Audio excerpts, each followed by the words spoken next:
Guillaume Play. Voilà plus d'1 an que cette enquête a commencé autour de celui que tout le monde connaît. Et ce que vous allez découvrir dépasse largement sa seule personne, si je peux vous teaser. Lui, contre lui, il le déteste parce qu'il est désagréable, parce qu'il leur parlait comme de la merde. Mais nous, aussi, on le déteste parce que c'est un prédateur, en fait. Pendant des mois, nous avons recueilli des témoignages, recoupé des informations, analysé de nombreux documents et échangé avec d'anciens collaborateurs, journalistes, auteurs et observateurs de son parcours. Nous avons tout réuni ici. Car derrière l'animateur à succès, derrière Legend et ses millions de vues, se dessine tout un écosystème, un réseau d'influence, d'intérêts, de stratégies et de relations que le grand public ne perçoit pas forcément. Vous allez entendre des personnes qui n'ont jamais pris la parole publiquement. Vous allez découvrir des histoires couvrant chaque période, d'avant Énergie jusqu'à Legend, en passant par le QG et même par des projets vite mis sous le tapis pour se faire oublier. Cette investigation raconte aussi comment certaines figures du business, des médias, du web et de la politique se croisent, collaborent et participent à construire des espaces d'influence toujours plus puissant, et ça autour de l'inarrêtable Guillaume Play. Pourquoi les précédentes polémiques ne l'ont jamais réellement fragilisé? Pourquoi si peu de personnes ont accepté de parler jusqu'à aujourd'hui? Qui sont les acteurs inattendus que vous connaissez très bien sur YouTube,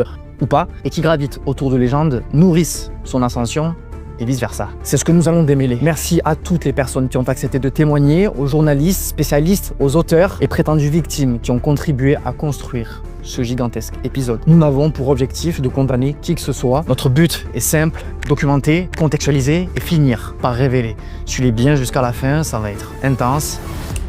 Magnéto.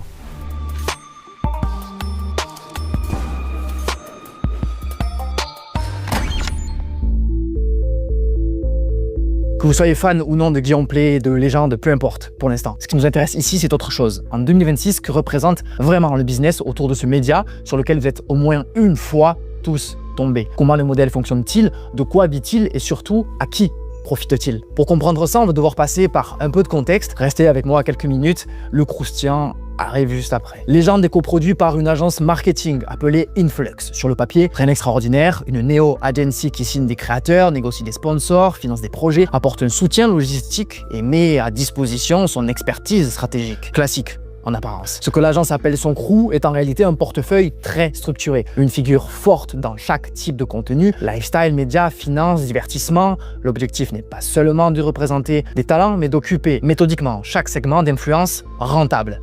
Ce qu'on appelle une verticale. Le plus impressionnant, c'est que cette version d'Influx n'a même pas 5 ans d'existence et elle s'impose déjà face à des acteurs installés. Si la dynamique continue, elle pourrait même très bientôt dépasser Bump, l'agence liée à Squeezie, voire frontalement concurrencer Webedia. Webedia d'ailleurs, c'est précisément au sein de leur équipe que Guillaume Play a évolué juste avant et ce détail n'est pas anodin, on y revient.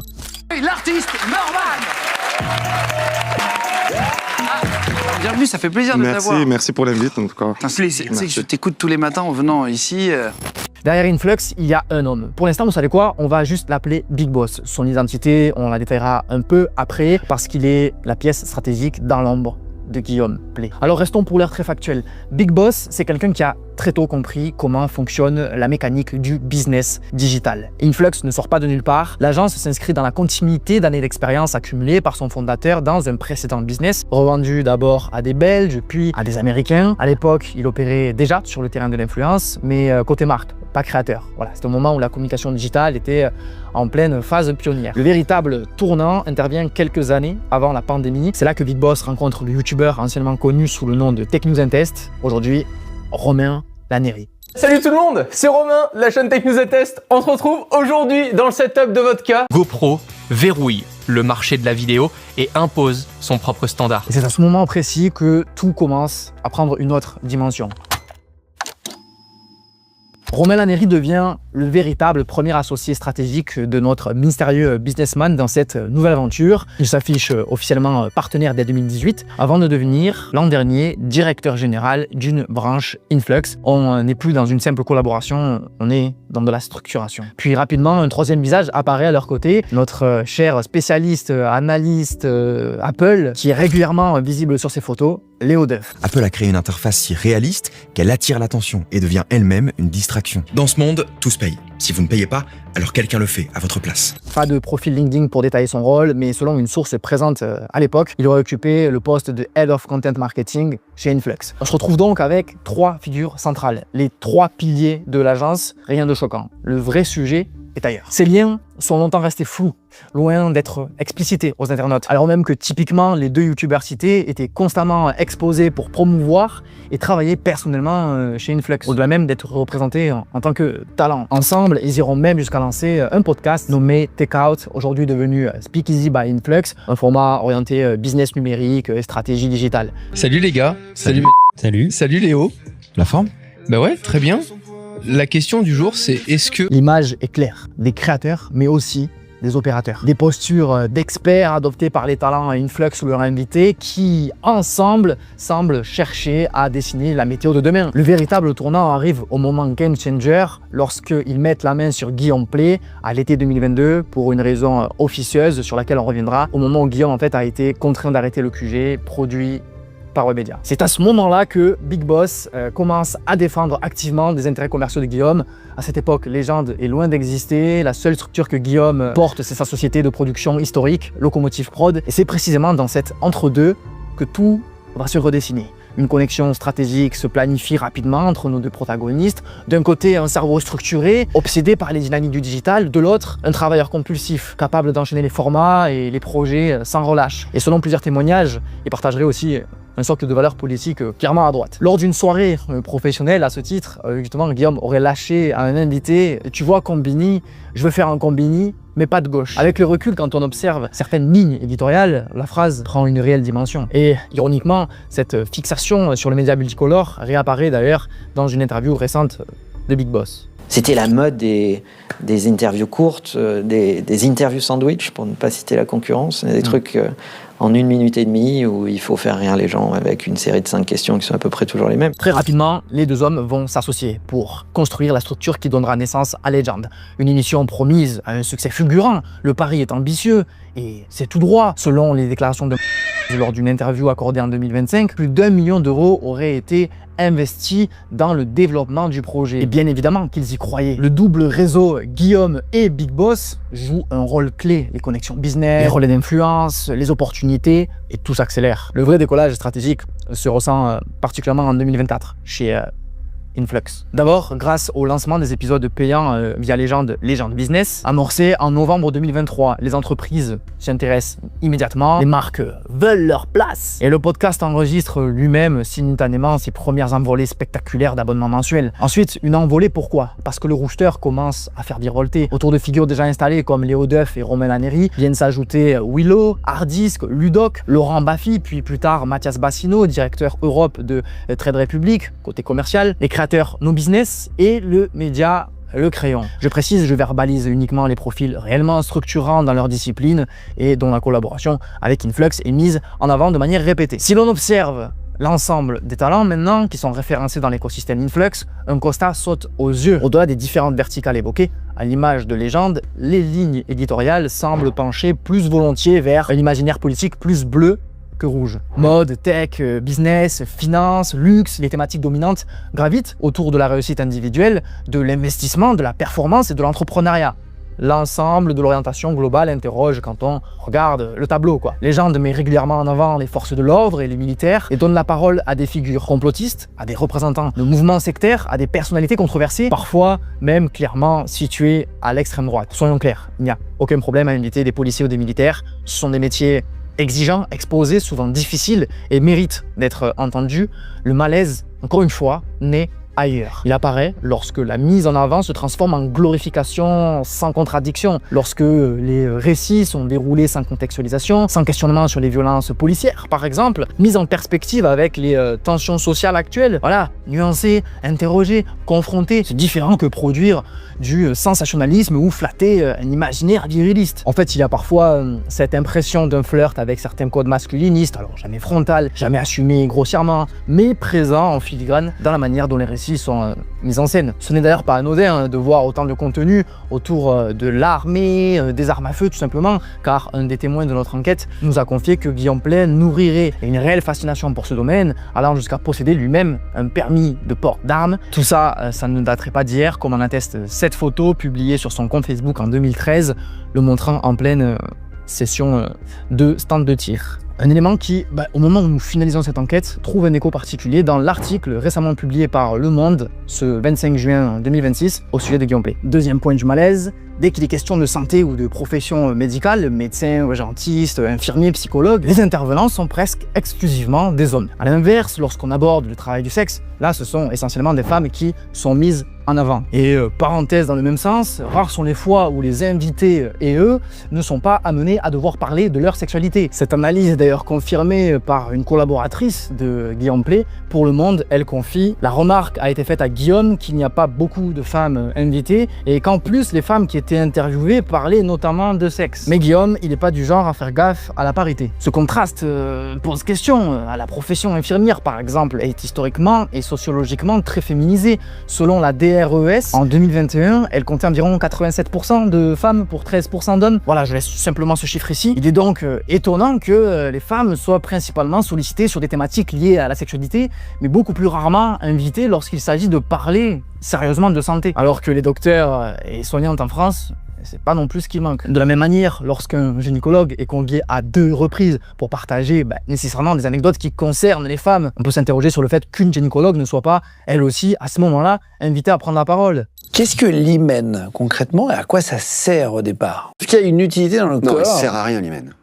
Il est là, c'est un reliquat embryologique. Troisième point de gêne, l'écosystème Influx est ce qui ressort de l'étude des talents signés. Comme on l'a dit, Romain Laneri. Bon, avec lui, on a là le monégasque par excellence, qui multiplie des formats centrés sur l'argent, les belles voitures, l'optimisation, la performance financière, jusqu'à même aller interviewer le patron de Total Energy, voilà, dans un contexte perçu par certains comme une opération de rebranding. Cette transition, elle va pas se faire toute seule et qu'elle est compliquée et qu'elle a des coûts. Ça commence un peu à rechigner les tracteurs agricoles, etc. parce que on commence à impacter le pouvoir d'achat des gens. C'est ça qui est difficile. Et c'est là que l'innovation doit intervenir, puisque c'est pour ça qu'on se retrouve ici, parce que à cela s'ajoutent des figures controversées, reçues, puis recrutées, comme Laurent Baffy, régulièrement critiqué pour son humour graveleux, parfois misogyne, etc., qui ne laisse pas indifférent non plus. Ça va être le rachat par Big Boss des parts du média Le Crayon, pointé du doigt un nombre de fois incalculable pour leur proximité avec des sphères ultra-conservatrices. Des parts reprises à Stérin, qui était actionnaire de 2023 à 2025. Et à cela s'ajoutent d'autres profils. Paul Barbossa, expert en tech avec ses conseils d'optimisation permanente. Alexis Vanden et un storytelling autour du luxe accessible. Hardisk, qui est passé d'analyste d'effets spéciaux à conférencier business. Ludoc, qui malgré la qualité qu'il faut reconnaître en ses enquêtes, parle constamment de police. Ou encore Mathias Bassino, au visage français de la banque Trade Republic. Vous voyez petit à petit l'espèce de constellation qui se dessine dans la sélection des profils et les types de contenus. Pris séparément, ok, chaque profil peut sembler insignifiant. Ensemble, ils dessinent une tendance culturelle et idéologique relativement homogène, tous logés chez Influx, aux côtés de Guillaume Pley. Vous allez peut-être me dire, non mais là TP, franchement, tu extrapoles. On y est. Big Boss n'est pas simplement un entrepreneur du digital lambda. Son parcours montre des liens étroits et assumés avec la droite française. C'est ce dont on va parler. Mais d'abord, mettons un nom sur son visage. Big Boss s'appelle en réalité Manuel Diaz. Son nom ne vous dit certainement pas grand-chose, mais il est tout bonnement l'homme qui a piloté la stratégie digitale de Nicolas Sarkozy lors de l'élection présidentielle de 2012, notamment en développant la présence de l'ancien président sur Facebook, ce qui était novateur pour l'époque. Vous êtes aussi l'agence digitale qui a été choisie par l'UMP pour la campagne à venir. Construire des fondations pour rentrer dans la culture Internet telle qu'elle s'envisage pour 2011, 2012 et les quelques années qui arrivent. Il y a presque un demi-million de Français qui ont liké la page de Nicolas Sarkozy sur Facebook. Donc il y a quand même des Français qui sont connectés avec lui. Son agence de communication de l'époque, imakina.fr, est choisie en janvier 2012 pour concevoir le nouveau site de l'UMP. En 2011, Le Figaro le présentait comme le Séguéla du numérique. En gros, une machine de guerre en marketing publicitaire. Et l'ancien magazine masculin très axé sur le luxe et la tech, l'Optimum, l'intègre même dans la liste des 50 personnalités qui vont changer la France. Voilà, rien que ça. On parle d'un certain Musk du digital à la française. De quelqu'un qui, depuis le cercle digital très restreint de la tech, serait capable de transformer en profondeur le paysage multimédia national. Alors dans ce contexte, on comprend mieux la mécanique derrière les apparitions médiatiques autour de Nicolas Sarkozy, chez Légende, dont sa dernière autour de la promotion de son livre de prisonnier, avec une exclusivité qui a été strictement accordée à Guillaume Pley. Émission exceptionnelle. Aujourd'hui, on reçoit le président Nicolas Sarkozy qui a accepté notre invitation à l'occasion de la sortie de son livre qui s'appelle « Le temps des combats ». Je vous vois rarement en interview. J'ai écouté toutes les interviews que vous faites, mais vous en faites assez peu. C'est volontaire ? Oui. Aujourd'hui, émission exceptionnelle puisqu'on reçoit le président Nicolas Sarkozy qui a accepté notre interview. Je suis invité la 2e fois. Voilà du pain béni pour revenir sur un tas de dossiers controversés. Et non, à cette occasion, pas de question de fond sur l'affaire des écoutes, ni sur Big Malion, pour lesquels l'ex-président a été, on le rappelle, condamné. Pas de mise en perspective sur le dossier Lydia non plus. Et c'est là que l'écart interpelle. Légende qui construit habituellement ces formats sur des histoires atypiques, spectaculaires, qui va aller vraiment interroger frontalement des affaires pour chercher l'inédit. Pourquoi ne pas choisir d'interroger un ancien président qui plus est de la République française sur des faits historiquement graves? Ben vous avez votre réponse, hein. Avec Manuel Diaz, Nicolas Sarkozy est littéralement comme à la maison chez Legend et Influx. Derrière l'image d'un simple podcast à succès, c'est donc tout un écosystème d'influence, de réseaux, de stratégies politiques qui semble se dessiner. Mais de toute façon, tout l'écosystème Influx fonctionne en réseau. On n'est pas simplement sur des collaborations fit and fun aussi entre inconnus quand on a tout ce mélange de personnes. On est sur un système interconnecté. Quand Mathias Bassino intervient sur Legend pour parler de Trade Republic, tel un invité lambda qui a payé, on verra combien après, alors qu'il évolue dans la même écurie que Guillaume Play, on ne peut pas faire comme si tout relevait du simple hasard éditorial ou d'une légende business équitable. Après le 3, 4 ou 5e, quand le business influenceur là, Alec Henry enchaîne Coloscopie, Speakeasy, tout comme dans d'autres exemples autres que lui, pareil, qui se passe en circuit court. Une boucle bien ronde qui va aussi inclure Manuel Diaz, qui va aller faire ses 1h37 d'interview de carrière chez ce même Alec Henry. Il dit ça comme ça, mais ce genre de matraquage médiatique, ça a déjà fait naître des présidents. Manquerait plus qu'à créer un institut de sondage. Et puisqu'on parle affaires, parlons maintenant des formats d'interviews payantes sur Legend. D'après le Revenu Média, une info que vous êtes beaucoup à avoir vu passer, c'est qu'une interview sponsorisée pourrait coûter jusqu'à 79 000 € à une marque. Le Monde ont de leur côté carrément affiché une facture. Sur le principe, si une entreprise investit et que l'opération lui rapporte davantage, c'est le fonctionnement classique de la publicité. Version 2.0, YouTube adapted. Non, si on prend du recul, encore une fois, la vraie question est ailleurs. Elle est éthique. Les abonnés qui suivent Legend, pour ces formats de divertissement, storytelling, très prenant émotionnellement, construisent une relation de confiance avec Guillaume Play, éduquent une habitude, un rendez-vous. Cette confiance devient un capital, une audience à rediriger. Et lorsqu'il bascule vers le format business, consciemment ou pas, elle se retrouve face à qui? Des entrepreneurs présentés dans un cadre valorisant, encouragés à dérouler leurs récits et leurs visions sans véritable contradiction. Au contraire, ils y convient même des invités pour appuyer leur discours marketé. Ça passe autant par des experts que des influenceurs. Ça veut dire quoi, expert à l'argent? Alors, expert de la relation à l'argent, ça veut dire que je décrypte les comportements. Les comportements, c'est la partie visible. Autrement dit, tu veux ton légende business? Ok, eh bien sache que tu peux bénéficier d'une tribune où tu peux façonner le discours que tu souhaites transmettre à des centaines de milliers de personnes. On voit bien, ce qui interpelle davantage, c'est que cette mécanique semble peu affectée par les réactions du public dans l'espace commentaire ou à travers l'onglet communauté lors des annonces. Ces épisodes logoisés en jaune sont littéralement remplis de critiques, de vérifications factuelles, de mises en garde ou de contre-arguments formulés par des viewers. Jamais ils ne sont calculés. Et encore heureux qu'ils ne soient pas supprimés. Mais s'en foutent. Encore une fois, vérifier qui ira. Lire en toi, nous pouvons. Pour en finir avec ce type de sponsorisation, si le critère d'entrée principal est la capacité à payer la somme astronomique demandée, qu'en est-il en interne de cette vérification? Quelles diligences sont mises en place pour évaluer la solidité, la fiabilité ou les pratiques de l'entreprise mises en avant? Y a-t-il un travail d'enquête contradictoire avant même qu'on nous propose un produit fini presque parfait? Bien, le principe est-il simple, hein, tant que le budget est là, le tapis rouge est déroulé. Bien là aussi, on nous apprend que certains invités peuvent faire modifier leurs interviews avant leur sortie, ce qui calibre un récit totalement contrôlé et formaté, comme on le soupçonnait. C'est là que le business model de Legend à travers Legend Business interroge, parce qu'à partir du moment où la confiance éditoriale amassée, levée ailleurs, sert de levier commercial vis-à-vis du public, le strict minimum serait d'assurer une prise de responsabilité. Ok, si Manuel Diaz et Guillaume Play apparaissent comme le duo stratégique derrière l'ascension fulgurante de Legend, un troisième nom semble de plus en plus compléter ce triangle d'influence, Mathias Bassino, trader et ambassadeur chez Trade Republic, visage incontournable de cette néobanque en France. À force de le voir défiler sur Légende, qu'il soit présent lors de la tournée, sponsorisé par Trade Republic, je pense que vous avez peut-être fini par connaître par cœur son discours. Alors il est temps d'un petit peu en parler ici, et pour cela, nous avons demandé à Gilles Petit, notre expert financier, de revenir sur le parcours de Mathias Bassino, son ascension médiatique, mais aussi sur ce que raconte réellement cette success story lorsqu'on a le regard de quelqu'un d'un peu plus critique et averti. En fait, Mathias Bassino, c'est l'ami de la famille. L'oncle qu'on invite à déjeuner le dimanche en famille et qui vous vient vous expliquer un petit peu la vie. Il se présente comme étant trader. On l'imagine tout de suite miser des milliards, un petit peu comme Leonardo DiCaprio sur les marchés internationaux. Alors, il était dans une salle de marché, mais il était dans une salle de marché où on n'échange pas forcément des milliards. Il était dans une salle où on élabore, on construit tout simplement des produits financiers. Mathias Bassino, c'est quelqu'un qui a un background de vendeur et de marketing. Donc son principal travail, c'était d'imaginer quelle pouvait être la bonne idée du moment pour investir dans un produit financier qu'on allait construire, tout simplement.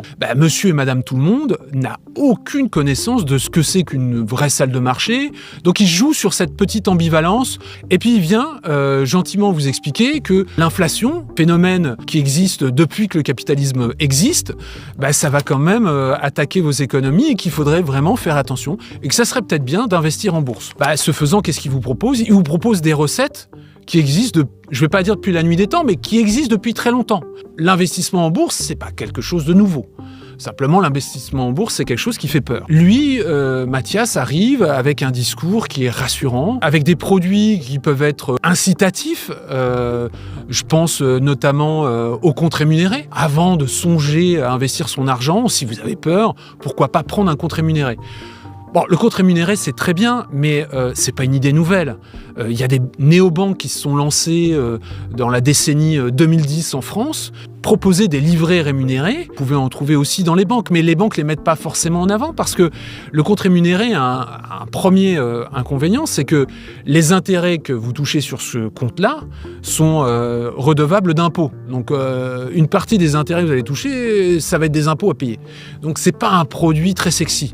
Et c'est un produit d'autant moins sexy qu'on vous propose quand même des taux qui sont jamais très élevés. On vous propose pas du 10%, on va vous proposer du 2, voire du 3, voire du 4. Et quand on vous propose en plus du 3 ou du 4, généralement ce sont des taux qu'on appelle boostés. Pour une campagne, ça va durer 2, 3, peut-être 4 mois, et puis ensuite ça va s'arrêter. Ce qu'il faut savoir, c'est que ces taux sont possibles parce que Trade Republic dépose son argent auprès de la Banque Centrale Européenne, et puisqu'elle dépose son argent auprès de la Banque Centrale Européenne, notre au final, qui est celui du client, cet argent est rémunéré. Le taux de la Banque Centrale, il est revu à peu près toutes les 6 semaines. En ce moment, c'est 2%. Ça fait longtemps que c'est 2%. Mais il a été jusqu'à 4%, par exemple. Donc, il n'est pas impossible qu'un jour, Trade Republic vous propose un taux à 4, boosté à 6. Mais ça ne sera pas parce que Trade Republic vous fait une fleur. Ça sera parce que la Banque Centrale Européenne a décidé de rémunérer de façon plus importante les dépôts que Trade Republic fait auprès d'elle. Et finalement, aujourd'hui, Trade Republic, avec le concours de Mathias Bassino, c'est du storytelling, on raconte une histoire. Les éléments sont vrais, finalement. L'inflation, il y en a, mais enfin, elle a toujours existé. Le système des retraites dont on vous parle presque quotidiennement en vous disant que ça va se casser la figure. Et c'est un storytelling, d'ailleurs, qu'on a retrouvé beaucoup dans le Bitcoin. On vous disait, mais de toute façon, si vous voulez vous sauver et sauver votre vie, il faut avoir du Bitcoin. Investissez dans les cryptos, tout ça. Et c'est ça, voilà. Et c'est le même storytelling. C'est un storytelling un peu apocalyptique. C'est-à-dire que demain, vous allez sortir de chez vous et vous ne pourrez plus avoir d'argent, vous ne pourrez plus accéder à votre argent. C'est plus simple d'aller parler à Legend, Guillaume Play, qui connaît rien à la finance, que d'aller parler à un véritable journaliste financier qui va vous poser des questions certes pointues, mais qui auront de l'intérêt et qui risquent en plus de vous mettre en difficulté. Est-ce que c'est un appel à invitation Est-ce que tu aimerais discuter avec eux? Pourquoi pas, oui, mais imaginez un Mathias Bassino à qui on dit, écoutez, vos produits, ils sont rien de révolutionnaire, qu'est-ce que vous répondez à ça? La seule chose moderne chez Trade Republic, c'est le développement de leur application qui vous incite, avec un système de récompense digne des meilleurs jeux portables, à investir votre argent sans nécessairement mesurer le risque qu'il y a derrière. Et ça, Gilles va revenir vous l'expliquer mieux que moi. Trade Republic utilise quelque chose qui a été identifié par les autorités, comme l'autorité des marchés financiers notamment, mais aussi l'autorité européenne qu'on appelle l'ESMA. Ils utilisent un concept qui est celui de la gamification, des récompenses quand vous investissez et quand votre investissement a réussi. Alors le problème avec la gamification, c'est que des études ont été menées, la distribution de trophées incite les gens à prendre de plus en plus de risques. Vous recevez un message qui vous dit investissez sur les actions Nvidia par exemple, c'est l'intelligence artificielle, c'est le moment ou jamais, vous investissez, vous avez des petits flocons qui apparaissent, voilà, des confettis, des choses comme ça, qui vous disent bravo, vous êtes dans la dernière tendance et c'est super et tout. Et l'investisseur perd de vue quand même une chose qui est très importante, c'est la notion de risque. Trade Republic n'arrête pas de parler des risques que court votre argent, mais en même temps, autour des produits qu'elle met en avant, notamment pour investir en bourse, surtout pour investir en bourse, qu'elle propose, c'est d'oublier les risques. Donc on est dans un comportement qui est assez schizophrène en fait. Pour ceux qui ne savent peut-être pas, le podcast le plus connu de France est arrivé après la grande période Le QG. Une émission, elle aussi, à succès, diffusée pendant 4 ans et produite par Webedia. Pour que tout le monde qui verra cette vidéo comprenne bien l'enjeu, peu importe la génération, je prends 30 secondes pour expliquer rapidement ce qu'est Webedia. Webedia, c'est l'un des plus gros groupes médias digitaux de France et même d'Europe. Créé en 2007, le groupe a construit un véritable empire autour des médias en ligne et des créateurs de contenu. Concrètement, Webedia possède ou exploite des marques comme Allociné pour le cinéma, jeuxvideo.com, Gaming, Pure People, Pure Media, et bien d'autres. Mais surtout, Webedia a été l'un des premiers groupes à racheter des entreprises, vous connaissez la fameuse histoire de Mexicom, à industrialiser le YouTube français. Ça va évidemment commencer par Squeezie, Cyprien, ou encore basculer sur Michou, McFly et Carlito, plus récemment Bailan, Nico, voilà. Différentes périodes. C'est littéralement une machine structurée. Studio, équipe de production, régie publicitaire intégrée, réseau de diffusion, apport de partenariat avec les marques. Quand vous êtes chez Webedia, vous ne jouez plus dans la cour d'un créateur indépendant qui va galérer. Non, tout est tracé. Vous êtes adossé à un groupe coté avec des investisseurs internationaux et une logique industrielle. Donc, quand une émission comme le QG, produite par eux, s'arrête brutalement en pleine saison 4 et à la semaine prochaine, sans communication officielle, ça interroge parce que c'est pas anodin. Merci à tout le public. On se retrouve la semaine prochaine. Je vous embrasse fort. Gros bisous. On parle d'un groupe habitué aux stratégies calibrées, au lancement millimétré et aux clôtures maîtrisées. Et dans quelques minutes, c'est ce sur quoi on va aller creuser. Mais juste avant, parlons d'un projet presque oublié, The Game.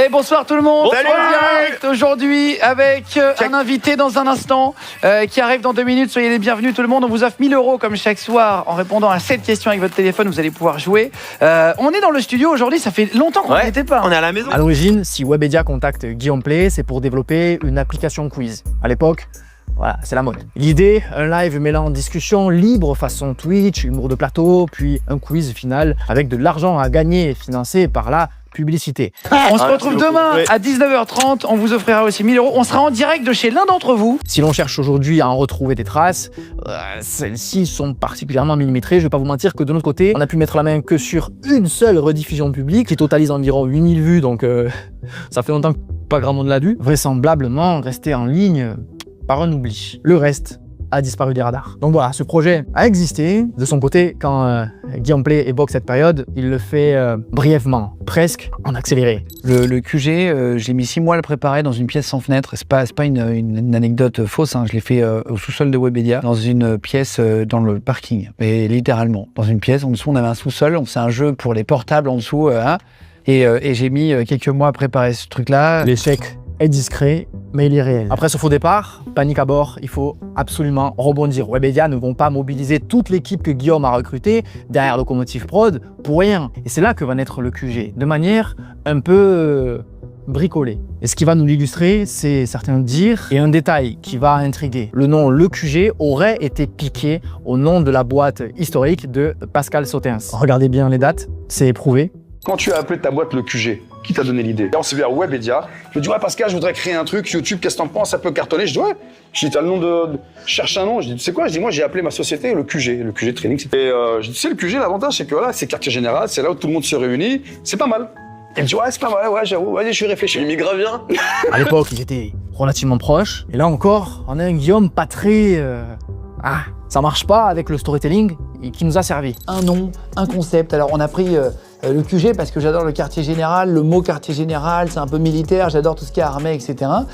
Et dans le style du plateau... Ok, pour bien comprendre la philosophie et la naissance derrière Légende, il faut un petit peu revenir là aussi sur le QG. Pour présenter avec Jimmy Labeu, l'émission s'étend de 2019 à 2022 et cumule 94 épisodes, hors émission présidentielle. Le concept, un plateau hybride entre divertissement et interview, accueillant soit des grandes célébrités, soit des profils au métier atypique. En résumé, un prototype de Légende à deux têtes, avec un public en studio et des séquences de jeu. L'échec précédent est rattrapé, les audiences sont littéralement au rendez-vous, tout semble fonctionner. Et pourtant, tout s'arrête brutalement. L'épisode 94 avec un hacker européen sort sans annonce particulière. Pas de clap de fin, pas d'épisode spécial, pas de message de au revoir, rien. Même quand il avait dû prématurément, là aussi, annoncer l'arrêt de son émission sur Énergie, il avait un petit peu plus prévenu quoi.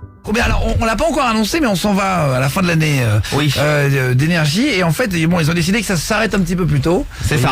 Et surprise. Voilà, petite. Non mais écoute, je vais te dire, moi je suis très heureux. C'est la vie. Et j'ai vécu cette année extraordinaire à énergie, donc que du bonheur. Et donc on arrête vendredi finalement plutôt. Vendredi. Ouais. Dans ce type de production, il est important de réaliser vraiment à cette échelle une fin est normalement scénarisé. Un dernier invité marquant, un rewind, un all-star, une rétrospective, un mot de l'équipe, là c'est silence radio. Quelques mois plus tard, alors Guillaume prendra la parole. Sa version des faits nous est expliquée, mais elle peine à convaincre. On n'était pas assez flexible. C'est-à-dire que je tournais toutes les 6 semaines, 6 émissions, en 2 jours. Et par exemple, Brad Pitt qui passe à Paris dans une avant-première, je pouvais pas le recevoir puisque le jour J, le studio n'était pas disponible à Webedia puisqu'il était disponible pour d'autres émissions, pour d'autres trucs, pour des tournages de pub, etc., etc. Du coup, j'ai quitté Webedia au mois de juin, en bon terme, il n'y a pas de problème, ni avec Jimmy Labeu d'ailleurs. Pourquoi un arrêt si brusque? Pourquoi la disparition totale de Jimmy Labeu? Pourquoi le départ de Guillaume, carrément du groupe Webedia? Aucun communiqué officiel du groupe là-dessus. Quant à Jimmy Labeu, il évoquera brièvement cette période fin 2023, mais plusieurs signaux intriguent. Absence de soutien public lors du lancement de Légende, désabonnement sur Instagram, réaction ambiguë lors de l'auto-roast organisé par McFly et Carlito début 2023. Forcément, ça se passe comment? Je veux pas m'étaler, mais ça se passe bien. Et quand tu vas arrêter, tu penses que tu vas faire quoi après? Mix and twist. Mélanger 2 trucs qui ne vont pas ensemble. Oh là là là là. C'est comme ça. Génial, c'est génial. Ça fait du bien de présenter l'émission ensemble, Guillaume et moi. Je peux pas lui en vouloir, il m'a quitté pour quelqu'un de très connu, une vraie star, Éric Zemmour. Mais comme je disais, ça fait du bien. Parce qu'il y a des choses que je pensais que j'aurais jamais dit, tu vois. Donc, De toute façon, derrière les caméras, l'ambiance serait complètement différente. D'anciens membres de l'équipe décrivent 2 personnalités qui n'ont rien à voir. Un tandem qui semble fonctionner professionnellement à l'écran, mais des visions et une ambiance de travail qui n'auraient pas été vécues de la même manière en coulisses. Si on doit évoquer des faits qui seraient similaires, il faut dire que, on y viendra dans le chapitre concerné, mais de manière globale, Guillaume Play, en off, c'est quelqu'un qui est pointé comme pas très agréable. Et s'il y en a un qui l'a remplacé et qui en a témoigné, c'est Emmerich qui ne supportait clairement pas son comportement. Je pense que Guillaume Play, c'est le pire. Ah ouais, ce point-là. C'est un type qui respecte pas les petites personnes. À lui, c'est un C'est-à-dire qu'il arrive, le mec de la sécu, il le snob. Non, c'est pas un gars bien du tout. Mon Dieu, mais quelle horreur. Donc moi, c'est des comportements qui m'exaspèrent. D'accord. Et avec vous, qu'est-ce qui s'est passé? Eh ben moi, je m'en rappelle, c'était le jour de la rentrée. Il y avait tous les grands pontes. Il y avait Manu, il y avait Guillaume Play, je crois qu'il y avait Koé dans le bureau et il y avait moi. J'arrive, Guillaume Play me serre la main, il me broie les mains, tu vois ce que je veux dire? En mode, c'est chez moi ici. Je me rappelle lui avoir mis un petit coup de tête dans le bureau, devant les patrons d'énergie.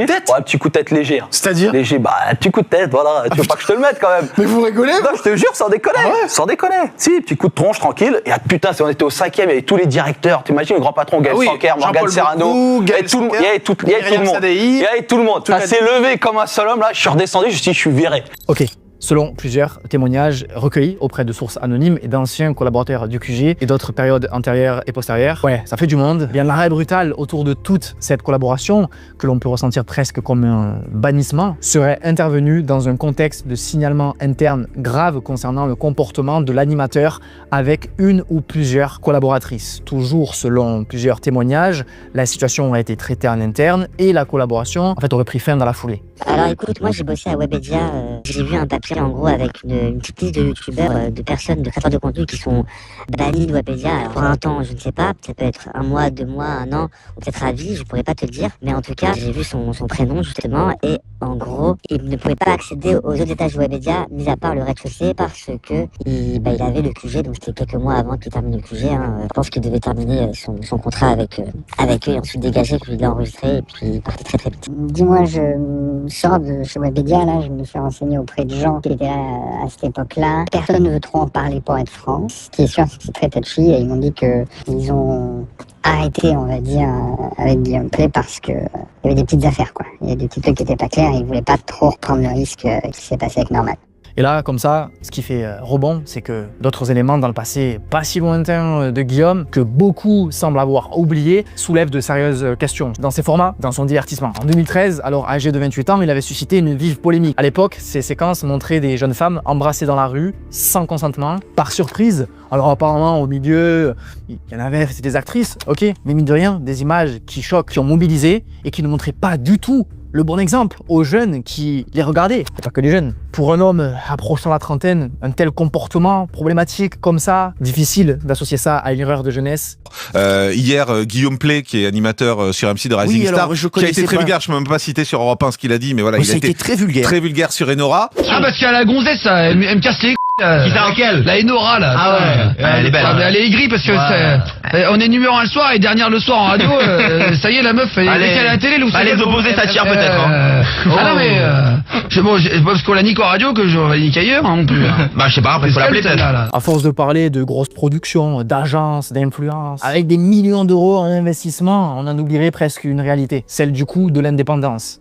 La vraie. Celle qui nous garantit une liberté de ton sans compromis, loin des conflits d'intérêts. Celle qui vous assure transparence et nuance dans les propos, malgré le manque de confort que cela implique. Je sais pas si vous l'avez remarqué, mais cette vidéo n'est pas sponsorisée. En fait, comme une grande partie de nos contenus, car nos enquêtes et analyses nous ferment des portes. Et avec celle-ci, comme vous pouvez le constater, depuis 1 an et demi, maintenant, nous les produisons avec une extrême exigence. Cela malgré l'insécurité financière que ça crée. Je ne vous l'ai jamais caché, mais je préfère le préciser, je ne suis pas tout seul derrière cette chaîne. Mais il y a une poignée d'humains qui accordent leur temps libre pour construire ces vidéos que vous considérez d'utilité publique par simple engagement citoyen, en espérant qu'un jour peut-être ça portera ses fruits par la force du peuple. Que tout cela, on arrivera un minimum à en vivre. Parce qu'en effet, en apportant leur plume, analyse, expertise, regard critique, matériel pour filmer sur chaque épisode. Les vrais responsables, au-delà de moi, du succès d'estime et de la survie de la chaîne sont par exemple Gaspard, auteur, Alan, sociologue, Lucas, journaliste, Hugo derrière la caméra, bref, et d'autres humains au-delà de la production pure qui prêtent généreusement main forte. Et le problème dans cette véritable équipe de production très complète, polyvalente, je vous assure, c'est que personne n'est rémunéré.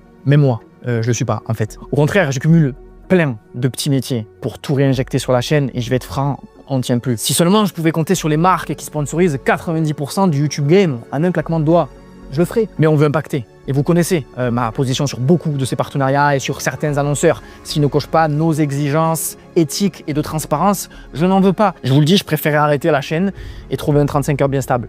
Et j'y ai déjà pensé. Après cette vidéo et ses répercussions, je n'ai aucune idée de comment continuer. Alors, le dernier espoir, c'est vous, la TPaisance, qui parfois me suivez depuis des années. Ok, c'est simple, on a lancé une cagnotte Ulule dont vous pouvez suivre l'avancement. Le premier objectif est fixé à 12 000 €, mais si sur les 120 000 abonnés, 5 000 personnes seulement donnaient une fois 5 €, on atteindrait les 25 000, ce qui, selon ce qu'on a budgétisé, nous permettrait sur au moins une année de tous pouvoir un petit peu respirer et même lancer des bêtes de format qu'on a déjà cogité, qu'on peut pas réaliser. Si vous pensez que ce mindset et cette entraide collective a encore de beaux jours devant elle, alors vous pouvez nous aider. Si vous nous faites confiance, nous continuerons à prendre les risques, à approfondir les recherches, à passer des centaines d'heures sur chaque dossier, à recouper. Nous aurons aussi la force, si nos enquêtes comme celle-ci nous créent des soucis, de lutter. Et si un jour on parvient à en vivre durablement, putain, ça sera grâce à vous. Merci pour votre attention.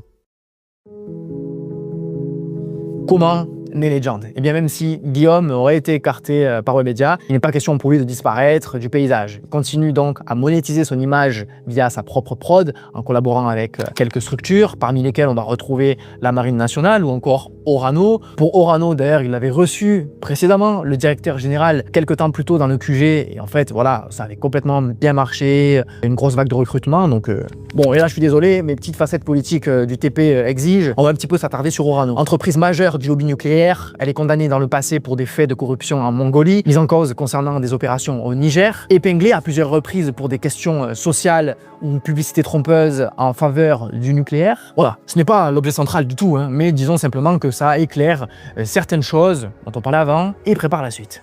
Microbombe dans le temps, l'annonce de Légende. Vient le moment où Légende est alors officiellement lancé. Manuel Diaz, Guillaume Play et une équipe de co-auteurs présentent le concept comme le podcast de demain. On nous promet un format bienveillant, censé donner la parole à celles et ceux qu'on n'entend pas assez, censé montrer des personnalités sous un angle inédit, révéler l'humain derrière la célébrité. L'idée est séduisante, faire parler des anonymes tout en gardant une petite touche qui appâte de spectaculaire. Les débuts sont propres, il faut le reconnaître, l'image est maîtrisée. La suite en revanche devient plus ambiguë. Car comme le dit le proverbe, le pouvoir ne corrompt pas, il révèle. Selon une pincée de sources anonymes plus ou moins proches, au-delà de l'argent, la véritable faille serait l'obsession des chiffres chez Guillaume Play. Une quête de performance où plusieurs personnes décrivent une culture du sacrifice de l'humain au profit des chiffres. Et je me permets de citer parce que oui, il y aura tout un chapitre en fait qui sera réservé à vraiment se concentrer sur les paroles des concernés. Toutes les personnes qui sont entre lui et le succès, on a des échecs à sa réussite, des maillons faibles. Lorsque la ligne est fixée, les auteurs doivent s'y plier. Les interviews doivent ressembler à ça et parler de ça. Finalement, peu à peu, la promesse de donner la parole à tout le monde, quasiment sans filtre et guidé par la spontanéité, glisse vers une logique beaucoup plus simple. Faire parler ce qui génère le plus de clics. La mécanique des thèmes. En janvier 2026, nous avons entrepris d'analyser les 50 vidéos les plus populaires de la chaîne. Un constat s'impose, une présence massive de figures comme Philippe Boxo, finalement et méthodiquement, pas si éloigné de Stéphane Bourgoin, qui venait beaucoup à l'époque sur Énergie, et tournait autour aussi des sujets de crimes, serial killers. Alors, si l'on retire ces vidéos, en ce début d'année, près de 30% du top 50, soit environ 15 vidéos, tournent autour de la sexualité féminine, de sujets liés aux mineurs ou à l'industrie du X. On pourrait parler de cas isolés ou de performances ponctuelles, mais non, parce que lorsqu'un échantillon aussi large fait apparaître une telle concentration, il devient difficile d'ignorer une forme de surreprésentation structurée. Puis comme on le disait, une source liée à l'équipe d'auteurs affirme même qu'il s'agissait d'une orientation assumée. Mais plutôt que de tirer des conclusions hâtives et loin du concret que je ne peux vous apporter, plus que ça, nous avons choisi de confier l'analyse de ces données à Léa Chou, qui a calculé tout ce qui ressort de la chaîne Légende. Elle est sociologue et créatrice de contenu. Elle va vous proposer une lecture plus rigoureuse et factuelle.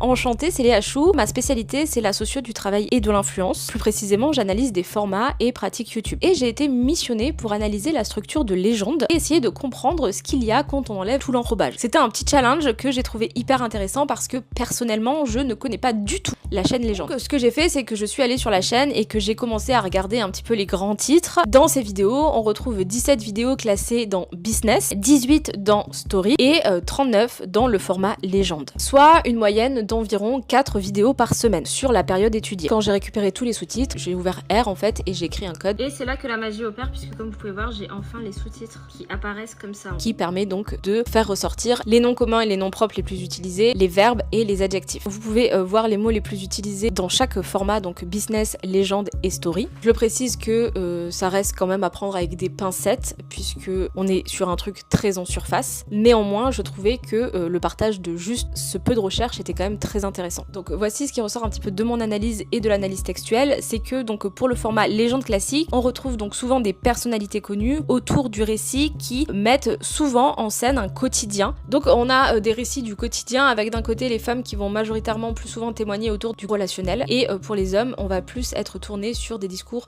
du quotidien ou autour de ce que j'ai nommé la criminalité mais qui peut être la justice, le danger. On est sur de l'insécurité relationnelle ou physique et sur les 41 personnes présentes dans le format, donc sur cette période étudiée, 28 sont des hommes et on note que dans cette playlist par rapport aux autres, il y a une présence plus importante de femmes et des personnes issues de minorités et dans ce format Légende classique, les personnes sont présentées à travers leur métier, globalement de leur capital symbolique. Ensuite, en ce qui concerne le format format Legend Story, ça semble être centré sur toujours la sécurité, avec tout un thème autour de la criminalité, de la justice, et aussi lié à la famille. On retrouve beaucoup de mots comme papa, maman, frère, sœur. Ici, on rentre vraiment dans une intimité beaucoup moins symbolique et beaucoup plus intime, où on cherche donc d'aller au plus profond. Enfin, on est sur le sujet de la famille, qui, à mon avis, produisent un effet assez anxiogène. Et je trouve que ce n'est pas anodin d'avoir tous ces titres à la suite. À mon sens, on est sur un format drame. Sur les 18 vidéos, 12 concernent des hommes majoritairement blancs, présentés davantage comme donc des monsieur tout le monde. Là, on essaye de toucher un public précis, et chaque format légende essaye de toucher un public précis. Et en dernier, nous avons donc le format business, qui aborde principalement les sujets de l'immobilier, de la banque, de l'IA. En top mots, on a aussi Bitcoin, on a Amazon, on a Apple. Et là, on a plutôt ce format sous l'angle de révélation de secrets, comme les petits secrets que personne ne vous aurait dit, et ainsi de suite. Ce qui est le plus intéressant, c'est que sur les 17 vidéos publiées, on compte 17 hommes blancs présentés comme des spécialistes. Je précise aussi qu'il y a un autre travail beaucoup plus approfondi sur le sujet qui est sorti au moment où j'étais en train de finaliser cette vidéo avec TPZ, et qui a été fait donc par Vincent d'Internet et Juliette Brigène, qui ont aussi enquêté sur les thèmes de légende et qui ont publié cette enquête dans Le Monde avec davantage de temps et de moyens. Et d'après ce que j'ai pu en lire, il me semble que on retrouve un petit peu cette conclusion générale que les thèmes transversaux de la chaîne YouTube Légende semblent être donc la criminalité, la santé et l'entrepreneuriat, et tout ça apporté avec un vocabulaire très storytelling et très sensationnel. Et ça, c'est mon avis strictement personnel, et moi j'ai eu cette impression que du coup Légende chercherait à extraire toujours plus d'intimité avec des parcours qui sont assez rares et dramatiques, pour ensuite mettre en avant en creux des solutions plutôt libérales. La ligne éditoriale qu'on nous promet pourtant semble bien loin d'être neutre. Et mettre en avant ce qui performe ne se limite pas aux sujets sociétaux, mais s'étend aussi aux valeurs portées par l'écosystème. Le choix des invités, l'angle de traitement, les types de questions, les publications sur Instagram. En fait, sur tout l'écosystème Legend, des choix sont faits. Et l'un dans l'autre, des choix de ne pas inviter, de ne pas parler, de ne pas relayer. Le succès de Legend. Malgré les critiques récurrentes sur la qualité des interviews, le succès de Legend est réel. Les stratégies et le matraquage portent leurs fruits. Contrairement à nous qui sortons une vidéo tous les... Bon, je sais même pas. On n'a pas le même débit. Mais on va remettre les pendules à l'heure. Ce succès ne sort pas de nulle part. L'émission s'inscrit dans une tendance beaucoup plus large. L'explosion du format podcast, l'allongement du temps d'écoute, la recherche d'authenticité et aussi de volonté de sortir du cadre des célébrités complètement déconnectées. Le public plébiscite ces formats longs et incarnés, et cela... avec ou sans Légende, quoi. Autrement dit, Légende sont loin d'avoir inventé la vague, mais ils l'ont bien surfé au bon moment. Un des ingrédients qui s'ajoute à cette recette du succès tient aussi en partie sur un type d'invités, ceux presque devenus parias, ceux qui viennent se racheter une image auprès du grand public que tout le monde attend au tournant, observe. Et à ce propos, j'ai profité de recevoir Lana Kareja, sémiologue, lors de ma précédente enquête, pour lui poser une question toute simple. Qu'est-ce que Légende selon ton analyse? Le média Légende, c'est un média rebranding par excellence. Les politiques, les personnalités vont sur le média pour acquérir une certaine notoriété et surtout pour retravailler leur discours. Le branding, c'est quoi? On a une image de marque qui est potentiellement négative par rapport à des crises, des scandales et autres qui vont nous toucher, des polémiques et autres, et on va essayer de redorer notre image en passant par différents canaux. On choisit son discours et finalement, c'est nous qui drivons.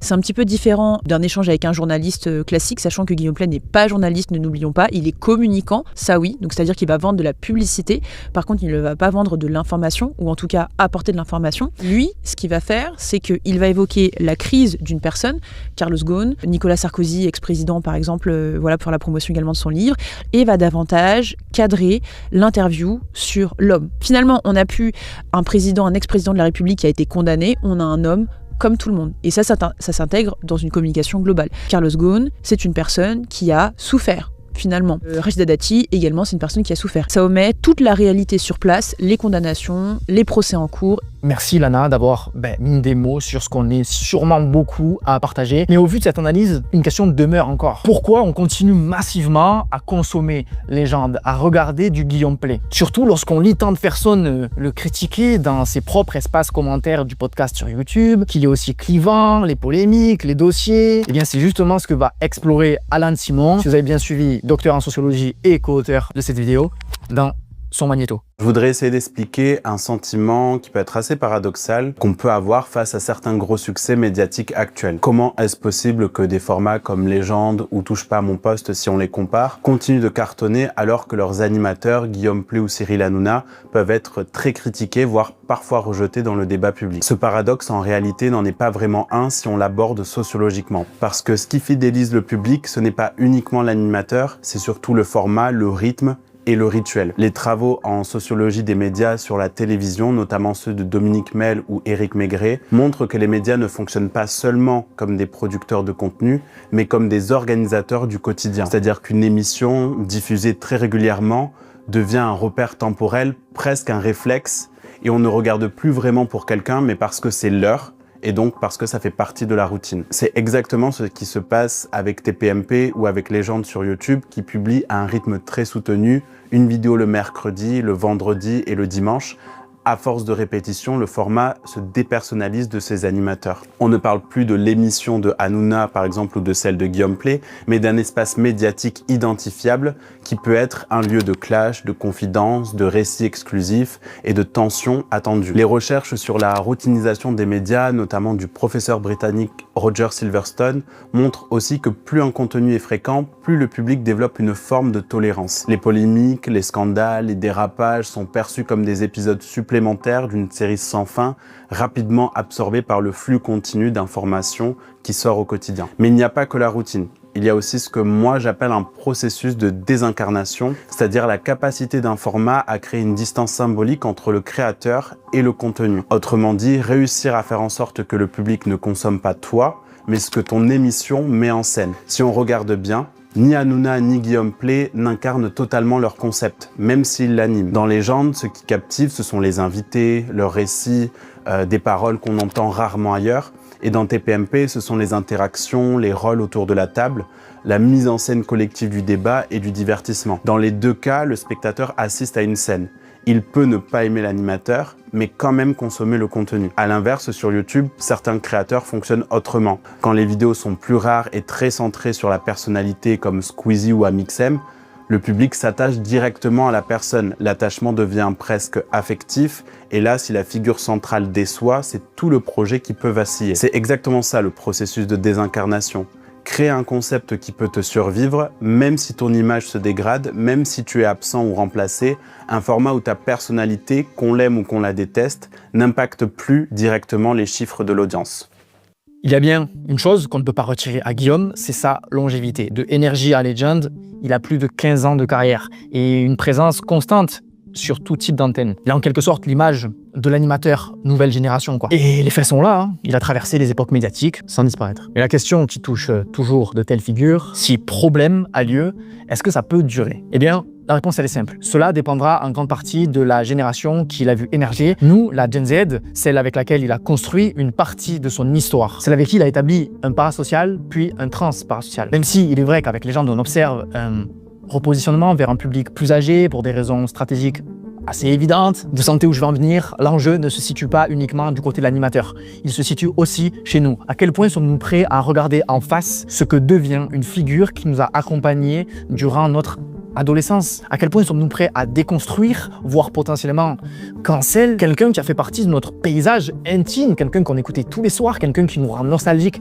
quelqu'un qu'on a idolâtré? Nombre d'entre nous ont grandi avec des références et des expériences pas toujours très cool et similaires durant l'adolescence. Une période d'insouciance, de blessures ouvertes où le divertissement a alors occupé une place centrale. Des soirées à écouter la radio, à regarder des émissions, à se sentir inclus dans une bande, même à distance. Tout ça établit un sentiment d'appartenance qui, même fictif, renforce l'attachement. Forcément que personne n'a envie de voir sa Madeleine de Proust se fissurer. Eh bien, nous y sommes. Ce que vous allez entendre maintenant, ce sont des témoignages de personnes qui ont travaillé aux côtés de Guillaume Play, couvrant différentes périodes, de l'ère Énergie au QG, l'après-QG, puis Légende, en passant par ses collaborations télévisées de très courte durée avec, par exemple, Cyril Hanouna ou Faustine Bollard, dont d'ailleurs on vous a retrouvé des petits extraits. On m'avait vraiment attendu au tournant, j'avais présenté avec Guillaume Play, avec qui ça avait été aussi un peu compliqué. Et donc je garde pas du tout un bon souvenir, à part avec notre jury. Voilà, mais moi c'était un peu la souffrance. On a arrêté l'émission aussi, quoi, vous, parce alors que sur les équipes, je commençais à voir des personnes dans mes équipes qui se plaignaient et qui me disaient qu'il y avait de gros problèmes avec lui. Et la deuxième chose, moi Guillaume, ça fait 15 ans que je le connais, c'est que je n'ai pas entendu, et je connais peut-être 30 personnes qui ont travaillé avec lui, il y a un consensus dans le métier pour dire que c'est infâme de travailler avec lui, que ce soit les patrons, les stagiaires, les collaborateurs. Donc au bout d'un moment...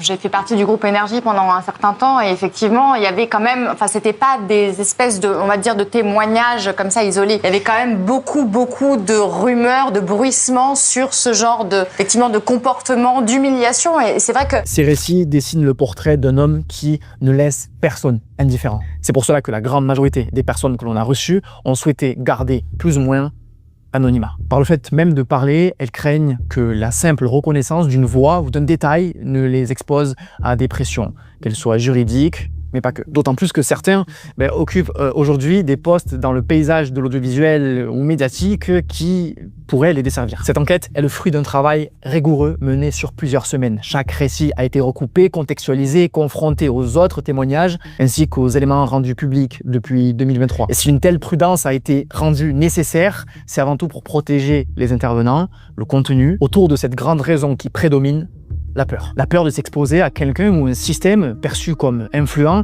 disposant d'un réseau conséquent et de moyens suffisants pour exercer des pressions, notamment juridiques, comme on le verra juste après. La peur aussi de devoir justifier publiquement, après parfois des années, de voir leurs intentions et leurs vérités racontées, remises en cause. Et enfin la peur d'être entraînée tout simplement dans un conflit qu'elles pensaient avoir laissé derrière elles, mais dont beaucoup n'ont jamais vraiment été guéris. Je prends encore un peu de temps, c'est important, mais beaucoup n'ont ni l'envie ni l'énergie de revivre ce qu'elles ont traversé, ni de subir une éventuelle vague de harcèlement de la part de quiconque. Voilà, je pense que vous êtes désormais bien armés sur les raisons pour lesquelles certaines voix ont été modifiées et certains détails volontairement retirés. Et puisque je vous ai promis du concret, pour saisir la peur qui entoure l'écosystème de Guillaume Play, il suffit d'observer le modus operandi de Manuel Diaz, le big boss d'Influx. Mon équipe et moi avons déterré une petite histoire locale qui pourrait s'apparenter à une culture de la pression. En effet, Manuel Diaz, passionné de basket, était passé par la direction du club de basket de Limoges, CSP.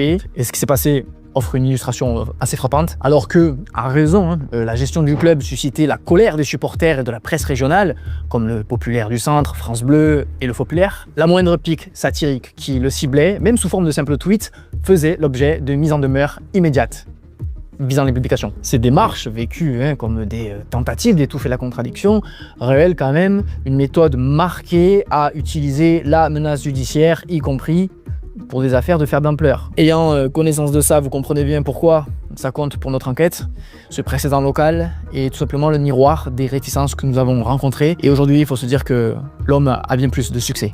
Il est évident que face à un environnement perçu comme ultra procédurier, tout le monde y réfléchisse à deux fois avant de parler, de s'engager, de révéler.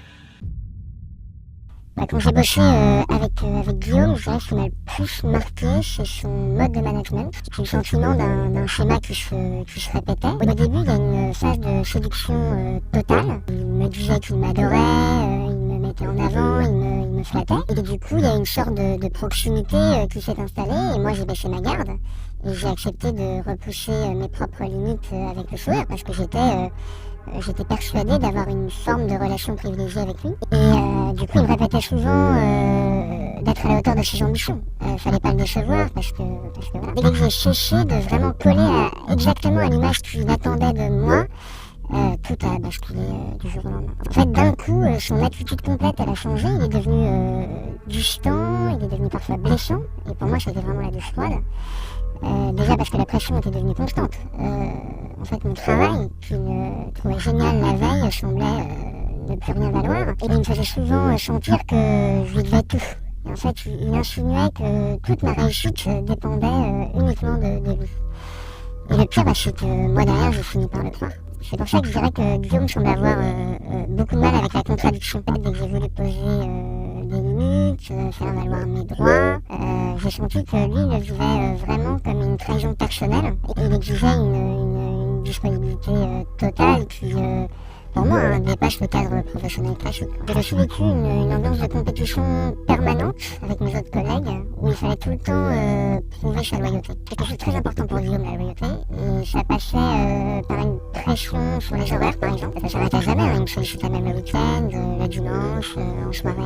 Derrière, il y avait une forme de culpabilisation parce que, par exemple, juste avant les jours fériés, parfois il nous faisait comprendre que les vrais bosseurs, eux, ils seraient là. Du coup, forcément, il y a certains de mes collègues qui se sentaient obligés d'accepter pour pas se sentir exclus du groupe. Ceux qui restaient tard, bien après les horaires de bureau classiques, étaient très souvent valorisés alors que les autres étaient dénigrés. La conséquence directe, sur certains projets, ça a conduit à l'épuisement et c'est normal. Hein. On me demandait parfois un nombre incalculable de versions pour des détails que personne ne relevait. Et moi, il m'est même arrivé d'ailleurs d'être mal à l'aise avec certaines demandes qu'il avait où on voyait que la recherche du buzz semblait prendre le pas sur tout le reste, quoi. Parfois même sur ma propre équipe. C'est quand il voit les premiers chiffres, quand il voit les premiers sous, que là, c'est un taré. Il est obsédé par, s'il voit 100 000, il veut 500 000. Et quand il voit 500 000, il veut 1 million. Quand il voit 1 million, il en veut 3. Et c'est un éternel insatisfait. Et donc, toutes les personnes qui sont entre lui et le succès, on est des échecs à son succès. Et Guillaume, c'est quelqu'un qui veut avoir tout le contrôle. Et surtout, s'il y a moindre chose qui ne lui convient pas, on est les fautifs à 100%. Toutes les équipes ont une pression énorme sur les épaules, presque 24/24. C'est-à-dire qu'on s'endort avec des vocaux de Guillaume et on se réveille avec des vocaux de Guillaume. Quand tu travailles chez les gens, tu vis, tu manges, tu respires légende. On est poussé au bar-là, il y en a plusieurs qui sont partis pour ça. Des alternants, des CDI. Il y en avait marre en fait de bosser sous tension. Tu sais, genre tout le monde rigole. Quand il rentre dans la pièce, tout le monde ferme bien sa gueule. Et on est là, tête dans le PC, et on écrit des merdes. T'as tout le monde qui avait un ennemi commun. Tu sais comment ça se passe. Ça peut vite piailler dans n'importe quelle boîte quand il y a un lien de subordination et que le manager est un petit peu insupportable. Tout le monde se lie par un truc, c'est que le gars est insupportable. Et lui, il était particulièrement insupportable. Il mettait des tensions, il mettait de la pression, il avait des coups de nerfs, mais des coups de nerfs mesurés. Parce que l'image, c'est important, tu vois. Il sait jamais, tu sais, il lève pas la main, il lève pas le... Tu sais, il est sec. Il était nerveux, piquant, méchant, blessant, tu vois. Le truc, c'est qu'il commençait à avoir une sale réputation à Webedia. Les gens, ils veulent pas bosser avec lui parce que savent que c'est un caractériel. Et ce qui ressort aussi, et ce que je pense qui est vrai, si t'es pas directeur, si t'as pas une manne financière importante, ou si t'as pas un gros tas de followers, t'es pas grand monde en fait, t'es personne quoi. À la longue, évidemment pour moi je suis devenu intenable. Moi j'ai vu plusieurs de mes collègues très proches en souffrance, parfois au bord des larmes, ça a été très très dur. Et après une longue phase à la fois de mal-être et de remise en question, j'ai baissé les bras. Quoi. En fait, après le moment où j'ai su que mes efforts ne serviraient à rien, on vient au taf avec la boule au ventre, on fait des insomnies mais rien ne change. Et c'était une période qui était vraiment difficile pour moi. Et puis petit à petit on finit par être isolé pour plein de raisons. Et j'ai compris que moi, à un moment donné, il fallait que je parte pour me protéger. Quoi. En se basant sur ces différents témoignages, qui font d'ailleurs écho à l'enquête de Street Press sortie en 2023, on peut supposer que Guillaume Pley est un patron ambitieux et que son désir d'ascension fait des dégâts sur son entourage professionnel. Et plus vous êtes en bas de l'échelle, plus vous semblez être insignifiant, comme va nous le raconter un ancien stagiaire de l'époque Énergie. Et puis autre expérience vraiment marquante, c'est qu'un jour on recevait Soprano dans l'émission, si je dis pas de bêtises c'était pour son album L'Everest. On avait mis par terre une neige synthétique sur demande de Guillaume Pley, je tiens à le préciser, et puis on avait fait une super déco, c'était vraiment quelque chose de classe, de stylé. Ce qu'il y a là-dedans, c'est qu'à un moment donné il nous a dit ouais pour sortir on va glisser, on va se casser la gueule, trouver un moyen, aller chercher les fringues qui sont en haut. Donc en gros il y avait un gros carton avec plein de t-shirts vieux usagés dans le bureau. Je suis allé là-bas et j'ai dit il veut que je les mette par terre, je les mets par terre. Dans tous ces t-shirts là, moi j'avais pas vu mais il y en avait un qui était un t-shirt dédicacé par plein de fans et là il commence à péter un plomb contre moi en me disant mais c'est quoi ces conneries, pourquoi tu fous ça par terre, tu me dis mais t'es vraiment con. Et là il m'a allumé et puis je suis parti en pleurant mais faut savoir que Guillaume Pley à ce moment-là il a aucune compassion pour rien. De toute façon honnêtement son équipe elle est bonne à aller lui chercher ses sushis quand il se les faisait livrer sur Uber Eats, trouver des sons pour son émission et sinon il nous calculait pas. De toute façon c'était le genre de mec qui arrivait 10 minutes avant son émission et dès que son émission était terminée il se barrait. Pourquoi est-ce que ça m'a fait pleurer? Premièrement parce qu'il y a une humiliation qui est vraiment violente, il faut vraiment se mettre à ma place à moi et puis de tous les stagiaires qui sont passés avant moi et après moi parce que je suis pas le seul à avoir fini dans cet état-là. Et puis il faut aussi se dire que moi j'avais payé une école 15-20 000 balles et que j'étais persuadé à ce moment-là que Guillaume Pley allait saquer toute ma réputation, que j'allais pas pouvoir travailler dans le milieu de la radio. Et donc forcément, tout ça mis bout à bout, ça m'a fait complètement craquer. De ce que nous dit notre interlocuteur, Guillaume Pley aurait agi de la même manière avec plusieurs stagiaires dans des cadres professionnels où les témoins étaient multiples. Au bout d'un moment, ça devait bien se savoir, non ? Moi, j'avais le directeur de l'école que je faisais, une école pour devenir animateur radio, à qui j'ai dit je pense que je vais arrêter la radio. Il m'a dit non, mais on sait très bien comment ça se passe avec Guillaume Play, et si ça tenait qu'à moi, personne n'ira en stage chez lui. Dans le milieu, à mon sens, plus personne n'est dupe. Plus personne n'est dupe. Tout le monde est au courant que faut pas aller bosser là-bas. J'ai eu l'occasion, au cours de ces dernières années, de rencontrer des gens qui n'avaient pas la même expérience de moi, mais qui le connaissaient aussi. Donc, qui ont bossé soit sur le QG, soit sur Legend et tout, qui m'ont tous raconté la même chose, quoi. Et en fait, quand tu rencontres des gens et que tu leur dis « Ah, t'as bossé avec cette personne ?» Ils te disent « Ouais, il y a toujours un petit moment de flottement de regard, genre « Ok, on peut en parler. » Cite-moi une collaboration de Guillaume Play qui a bien terminé. Avec Jimmy Labeu, avec toute l'équipe d'énergie, avec Cyril Hanouna. Je vois pas une seule fois où ça s'est bien terminé. Tout ce qu'on vient d'aborder, Romane, journaliste chez Street Press, l'avait déjà initié dans son papier. J'ai pu m'entretenir avec elle pour qu'elle nous raconte les offs de son enquête. On publie, il y a quelqu'un qui m'a appelé en anonyme et qui m'a dit je vous donnerai pas mon nom, c'est dead, mais ça c'est juste le truc qui m'a vraiment choquée moi en tant que journaliste. Après ça arrive souvent avec les gens aient peur de parler. Il y avait déjà eu des prises de parole sur les réseaux sociaux, des gens qui sous leur vrai nom expliquaient que Guillaume Play avait été un patron qui poussait au burn-out, toxique et autoritaire et tout. Et je me suis dit, mais pourquoi les gens ont si peur, quoi? D'après ce qu'on nous rapporte, le clan autour de Guillaume Play n'a pas l'air de se laisser faire quand on les attaque. On peut supposer que cette présumée pression dissuade certaines victimes de parler, car beaucoup veulent passer à autre chose et n'ont pas la force de se lancer dans des procès épuisants et financièrement dangereux, quoi. Voici désormais la parole de deux femmes aux témoignages qui se ressemblent. Pour les plus sensibles, je vous affiche des trigger warnings. Lui, contre avec lui, il le déteste parce qu'il est désagréable, parce qu'il en parlait comme de la merde. Mais nous, les filles, on le déteste parce que c'est un prédateur, en fait. J'ai commencé à être fan de Guillaume en 2012. J'avais 14 ans à l'époque. J'étais très, très naïve, Et moi, j'ai toujours adoré, j'ai toujours adulé, etc. Et c'est que depuis pas si longtemps que ça, en fait, que j'ai ouvert les yeux en tant qu'adulte et que je me dis qu'en fait, c'est un mec problématique. Et que je me suis rendu compte que ce qu'il faisait à l'époque, c'était pas normal. Et que je dis ce qu'il faisait à l'époque, c'est-à-dire qu'il nous draguait. Alors pas que moi, je connais d'autres aussi. Par message, il nous posait des questions déplacées, alors qu'il avait 30 ans et que nous, on était mineurs. Et moi, à l'époque, ça me dérangeait pas parce que j'étais très naïve et que je croyais au prince charmant. Mais maintenant, je trouve ça complètement déplacé et dégueulasse. Et moi, ça a commencé, donc j'avais 14 ans. Et comme il disait qu'on pouvait... Enfin, quand je dis je le connais, en fait, c'est parce que je l'ai vu... j'ai compté, mais je l'ai vu tellement de fois que j'ai perdu le fil. Je l'ai vu au moins une quarantaine de fois entre 2012 et 2017. Voilà, de mes 14 ans à mes 19 ans, en tout, j'ai dû le voir entre 40 et 50 fois, je pense.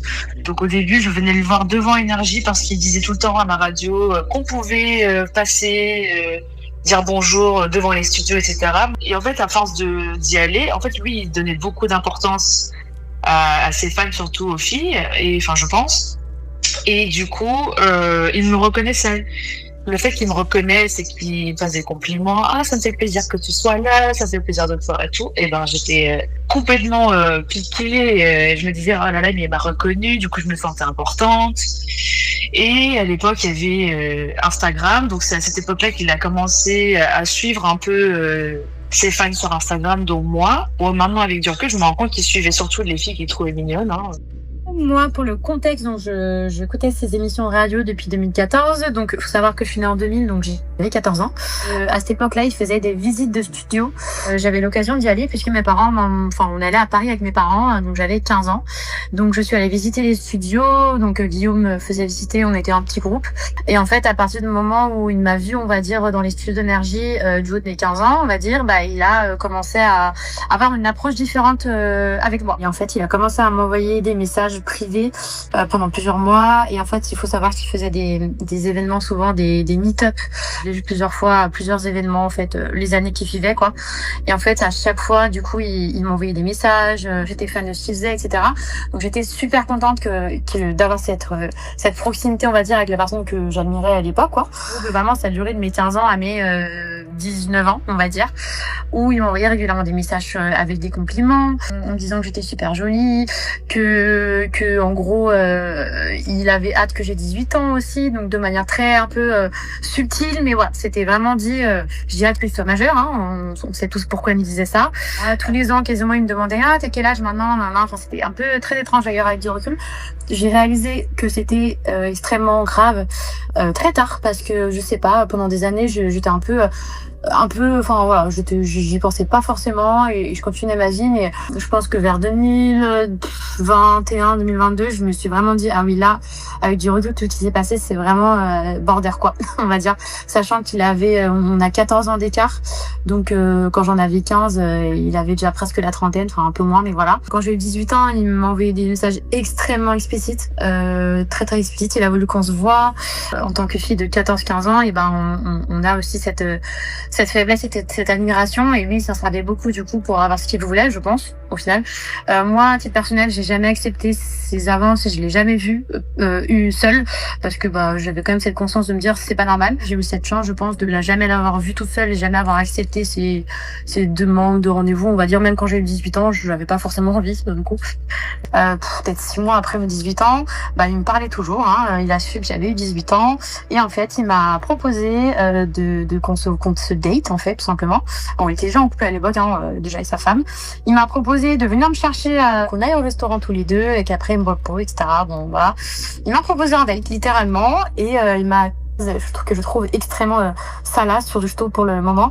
Il m'a dit, je pense qu'on aura très envie de s'embrasser. C'est ça qui m'a fait le déclic de, ah ouais, non, là c'est très clair ce qui se passe, et à partir de ce moment-là, du coup, après, il n'y a plus du tout eu de contact, parce que ça m'a vraiment, ça m'a pas traumatisé, hein. Enfin, je vais bien à l'heure actuelle, mais ça m'a vraiment dégoûté, ça m'a vraiment ouvert les yeux sur la personne qui était, déjà depuis toutes les années, tout ce qu'il fait depuis des années, plus ce truc-là, quoi. Des années qu'il attend, du coup, que je sois majeure, en demandant, en attendant, enfin, c'est super malsain, quoi. Et voilà. Il y a une fois où je suis venue le voir, et cette fois-ci j'étais toute seule, parce que souvent quand on y allait, on était en groupe à plusieurs. J'avais 17 ans, donc j'étais presque majeure, et j'avoue qu'à l'époque, comme j'étais folle amoureuse de lui, parce qu'il est très fort, hein, c'est un grand charismatique, j'avais qu'une hâte, c'était d'avoir 18 ans, pour qu'on puisse sortir ensemble. Voilà, j'étais complètement timbrée. Et Dieu merci, ce n'est jamais arrivé. Mais une fois j'étais allée le voir, j'avais 17 ans. D'ailleurs, j'ai une des photos sur Instagram qui date de ce jour-là, où il m'avait dit qu'il s'était acheté une nouvelle voiture. Il m'a dit, mais je te la montrerai quand tu auras 18 ans, je t'emmènerai faire un tour. Et on parlait dans le hall d'énergie, donc devant le mec de l'accueil qui devait se dire, mais Guillaume, c'est vraiment un gros dégueulasse. Je suis spéciale à ses yeux, alors qu'en fait, déjà, il devait dire ça à plein d'autres meufs. Et qu'en fait, il voulait juste baiser. Enfin, bon, clairement, il n'avait rien à foutre de moi, hein, comme toutes les autres, hein, je pense. Moi, j'ai eu la clarté d'esprit et la super bonne idée de... En fait, il me parlait sur Snap. Il était très malin, c'est qu'il me parlait sur Snap. Donc forcément, les messages, au bout de 24 heures, ils se supprimaient. Il savait très bien ce qu'il faisait. Et en fait, j'y ai pensé à enregistrer certains messages. En fait, il m'appelait beaucoup ma baby, ma jolie, ma beauté, nanana, avec des emojis et tout. J'ai fait une photo de la discussion avec un autre téléphone. Je sais pas pourquoi, j'ai eu ce réflexe de me dire, ok, je prends une photo, ça fait des preuves, etc. Et en fait, ce qui est bien sur le screenshot que j'ai, c'est qu'on voit vraiment les dates, les jours où il m'envoyait du coup ma baby, nanana, etc. Je pense qu'il a eu conscience que c'était vraiment pas top ce qu'il faisait, mais malgré tout, il le faisait, quoi. Il se sentait très bien parce qu'il arrivait à ce que ça sorte pas trop. On enlève les messages, n'en parle à personne, enfin voilà. J'ai entendu beaucoup de choses à son sujet, comme quoi c'est un pervers narcissique, comme quoi il est horrible avec ses équipes, il fait pleurer les gens, et moi c'est ça qui m'énerve encore plus. Face au public, il joue les mecs adorables, il a réussi à piéger tout le monde, et qu'en fait, par derrière, il est absolument exécrable. Oui, en fait, le problème avec Guillaume Play, c'est que au premier abord, c'est quelqu'un d'extrêmement jovial, il a l'air très gentil, très bienveillant, très à l'écoute. Et c'est le piège, c'est que, comme je disais, on ne peut pas savoir en regardant quelqu'un au premier coup d'œil. Et c'est aussi pour ça qu'à l'heure d'aujourd'hui, il est toujours pas tombé. Et c'est compliqué pour les victimes de faire entendre leur voix quand on est face à un personnage public comme ça qui est globalement apprécié par tout le monde. L'image de gendre idéal de Guillaume Play et sa longévité dans l'industrie de la radio nous constitue une image positive qui est extrêmement dure à contrebalancer. Toutes les personnes qui ont témoigné dans cette vidéo nous présentent un autre visage, et il y en a peut-être d'autres qui gardent le silence. Si ça vous arrive, vous n'êtes pas seul et vous pouvez en parler, et c'est pas parce que vous avez l'impression que derrière vous pourriez être victime de représailles parce que vous êtes en début de carrière, parce que vous n'avez pas encore fait vos preuves dans ce milieu-là. C'est un milieu qui est difficile à vivre, qui peut être vraiment compliqué, et notamment quand on est des femmes.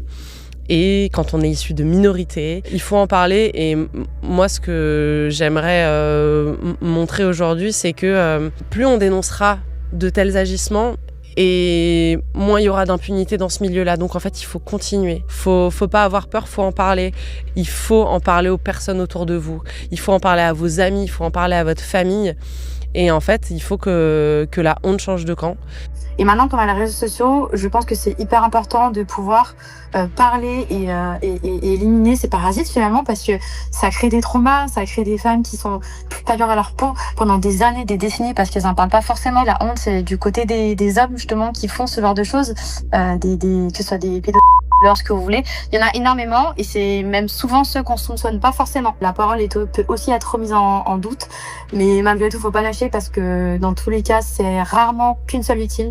Il y a toujours plusieurs victimes, toujours plusieurs personnes qui ont vécu des choses similaires, et je pense que prendre le courage d'en parler, déjà, je pense que ça fait du bien à la personne, et ça fait aussi du bien à d'autres personnes qui peuvent se lancer. Du coup, ça peut faire comme effet boule de neige en fait. Plus il y aura de personnes, plus la personne tombera facilement, et il y aura moins il y aura de victimes, quoi. Parce que ce genre de personnes, quel que soit leur âge et le temps qui passe, elles arrêteront jamais de faire des victimes, on va dire. Donc j'ai décidé de témoigner sans cacher ma joie, parce que Guillaume, en fait, c'est un mec qui se croit tout puissant, c'est un mec qui a pris la confiance depuis beaucoup trop longtemps, et en fait, il faut pas se taire, il faut pas se cacher, il faut pas avoir peur d'un mec comme lui, parce que déjà l'union fait la force. Donc si on est nombreux contre lui, il peut rien faire. Lui, il se protège derrière ses avocats et je sais quoi.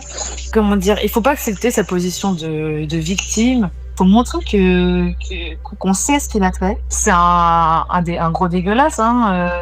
Et qu'on n'accepte pas, en fait. On veut plus le laisser faire, et en fait, si on dit rien, si on se cache, il y a des mecs comme lui qui vont continuer. Il faut montrer qu'on n'accepte plus ce genre d'attitude de prédateur qui a 30 ans, qui va draguer des petites minettes mineures sur les réseaux sociaux. Voilà, si on se tait, il n'y a rien qui va changer, en fait. Libérez votre parole, nous vous écouterons. Merci pour l'attention, l'interaction et la mobilisation sur la cagnotte. Chaque don compte. Ciao la TP Zance.